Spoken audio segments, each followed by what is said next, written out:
Good morning, everyone. Happy Monday. It's a beautiful day outside, so I'm going ice skating. I have my ice skates right here. But before we leave, I still have to fold the laundry and feed the dog and send 2 SMS messages. Come on, Mom, get your skates on. Okay, but why do I have to put them on right now? Aren't we supposed to put skates on once we are at the rink? To avoid this situation, number 1, plan ahead. Number 2, learn a new idiom. When my daughter was telling me to get my skates on, she didn't mean it literally. She was using the idiom to get your skates on, which means to hurry or to do something faster.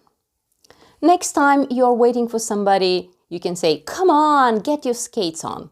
And it doesn't matter if you are going ice skating or some other activity. And you, get your skates on and give this video a like. Have a wonderful day. See you next Monday. Bye-bye.